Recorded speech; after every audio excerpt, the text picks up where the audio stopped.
Muito bem, pessoal. Força, está acabando a aula de hoje. Último bloco. Vamos à questão número 3. Em uma discussão de futebol, Rubens e Henrico, em comunhão de ações e desígnios, chamaram Eduardo de ladrão e estelionatário, razão pela qual Eduardo formulou uma queixa-crime em face de ambos. No curso da ação penal, porém, Rubens procurou Eduardo para pedir desculpas pelos seus atos, razão pela qual Eduardo expressamente concedeu perdão do ofendido em seu favor, sendo esse prontamente aceito e, consequentemente, extinta a punibilidade de Rubens. Eduardo, contudo, se recusou a conceder o perdão para Henrico, pois disse que não era a primeira vez que o querelado tinha esse tipo de atitude. Considerando apenas as informações narradas, responda aos itens a seguir.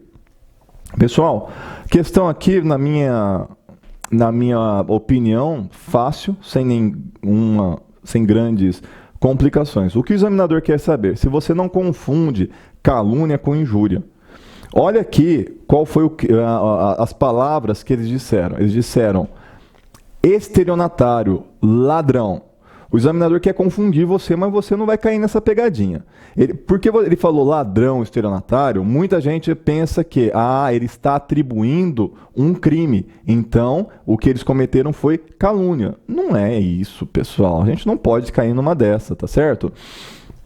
Aqui, eles não atribuíram nenhum fato específico, nenhum fato criminoso específico. Seria calúnia se eles dissessem, olha, eu sei que foi você quem furtou a venda lá do seu Jorge.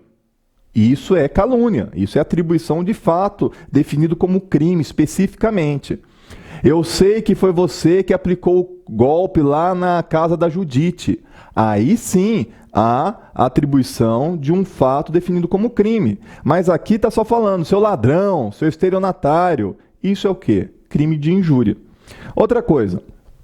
Aqui o examinador nos dá a informação de que um deles chega para o ofendido e pede desculpa. Olha, você me desculpa, eu não deveria ter feito aquilo, não deveria ter falado o que eu falei. Muito bem. E ele oferece perdão. Perdão do ofendido é um instituto que é próprio da ação penal privada, que se dá após o início da ação penal privada. Começou a ação penal privada, por qualquer motivo que seja, a pessoa fala assim, olha, eu não quero mais prosseguir com a ação. É uma causa extintiva da punibilidade. Nesse caso, o Código Penal, no artigo 51, Código Penal mesmo, Código de Processo Penal, desculpa, eu vou falar de novo para não causar confusão. O Código de Processo Penal, no artigo 51, diz o seguinte, que o perdão dado a um dos querelados se estende ao outro. Tudo bem? Então, vamos lá. Com essas informações que eu trouxe, vamos responder as questões do examinador. Qual o crime praticado em tese por Rubens e Henrico? Resposta. Em tese, Rubens e Henrico praticaram um crime de injúria contra Eduardo, nos termos do artigo 139 do Código Penal, com a seguinte redação: injuriar alguém, ofendendo-lhe a dignidade ou o decoro.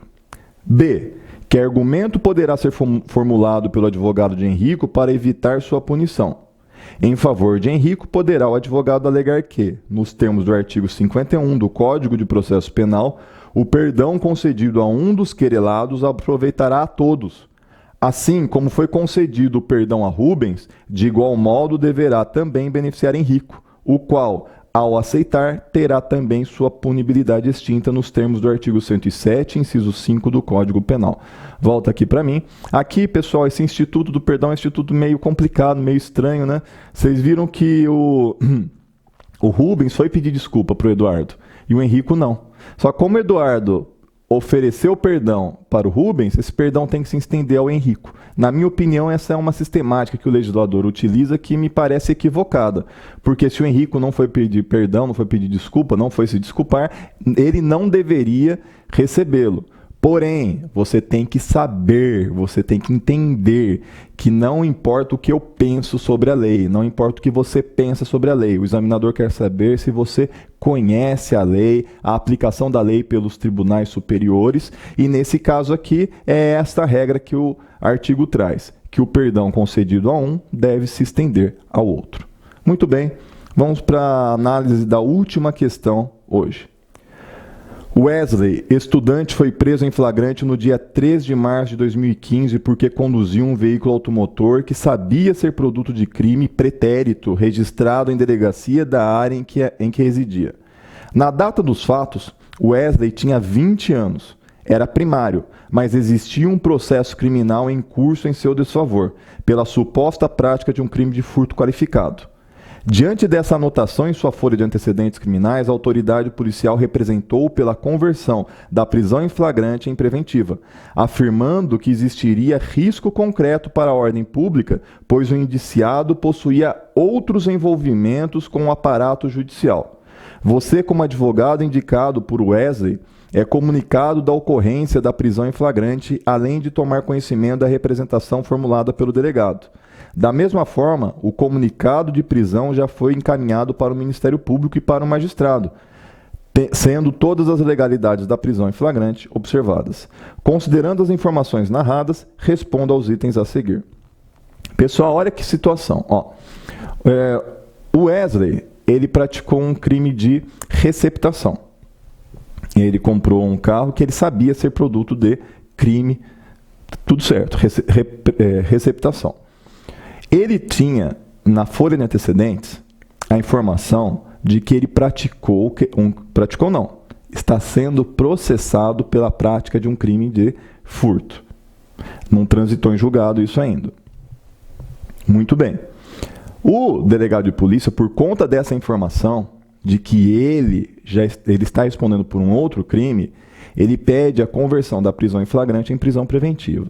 Creio eu que você já saiba que quando a pessoa é presa em flagrante, ela fica presa em flagrante poucas horas, ou no máximo 2, 3 dias. Por quê? Ela não pode continuar presa em flagrante. Essa prisão em flagrante tem que ser convertida em prisão preventiva, ou a pessoa é colocada em liberdade. Então ela fica presa em flagrante pouco tempo. O juiz, quando ele toma conhecimento da prisão em flagrante, ele faz o quê? Ou ele coloca a pessoa em liberdade, ou ele converte a prisão em flagrante em prisão preventiva. Só que o nosso ordenamento jurídico estabelece que a prisão preventiva ela deve existir como regra para os crimes punidos com a pena máxima superior a 4 anos. E o crime de receptação tem uma pena que não é superior a 4 anos. Ela é exatamente 4 anos.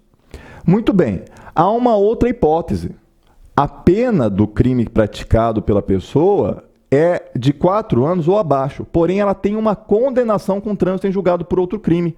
Então, demonstra que a pessoa é voltada para o crime. Mas no caso aqui, o Wesley, ele pratica um crime cuja pena máxima é até 4 anos e não há condenação com trânsito em julgado. O enunciado diz que o processo está em curso. Muito bem, com essas informações vamos ver uma possível resposta às indagações do examinador.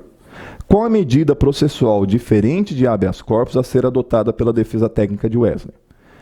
Resposta. Tendo em vista terem sido observadas todas as formalidades legais no ato da prisão em flagrante de Wesley, deverá ser formulado em seu favor o pedido de liberdade provisória, nos termos do artigo 321 do Código de Processo Penal, pois ausentes os requisitos que autorizam a decretação da prisão preventiva. Volta aqui para mim. Pessoal, aqui o examinador quer saber se você conhece, sabe a diferença entre relaxamento de prisão e pedido de liberdade provisória. Cabe relaxamento de prisão se a prisão é ilegal. E aqui o examinador, no enunciado, não apresentou nenhuma ilegalidade. Se não há ilegalidade, não cabe pedido de relaxamento de prisão em flagrante. Não cabe pedido de relaxamento de qualquer prisão. Cabe o quê? Pedido de liberdade provisória. É isso que o examinador quer saber se você tem conhecimento. B. A representação da autoridade policial foi elaborada de modo adequado? A representação da autoridade policial não foi elaborada de modo adequado, tendo em vista que nos termos do artigo 313, inciso 1 do Código de Processo Penal, cabe prisão preventiva nos crimes dolosos punidos com pena privativa de liberdade máxima superior a 4 anos, o que não se dá no crime de receptação, cuja pena máxima, nos termos do artigo 180 caput do Código Penal, é exatamente 4 anos. Além disso, está ausente também o requisito do artigo 313, inciso 2, do Código de Processo Penal, que estabelece que cabe a prisão preventiva se tiver o agente sido condenado por outro crime doloso em sentença transitada em julgada, o que não se verifica na situação apresentada. Muito bem, pessoal, mais uma aula, mais um monte de questões, vimos muita coisa nessa aula, vimos muitos institutos, olha aqui, anotei aqui, agravo em execução, indulto, prisão preventiva, habeas corpus, súmula vinculante 24, prescrição, tráfico com aumento de pena, proibição de reformácio impégios, estupro e atentado violento ao pudor, competência em matéria de execução penal, crime de injúria, perdão do ofendido, liberdade provisória, muita coisa, bastante coisa para você estudar, para você analisar aí. Espero que você esteja agregando conhecimento àqueles que você já tem. Espero que esse curso esteja sendo relevante na sua vida. Espero que você seja aprovado na prova da OAB. Fica com Deus, bons estudos e a gente se vê na próxima.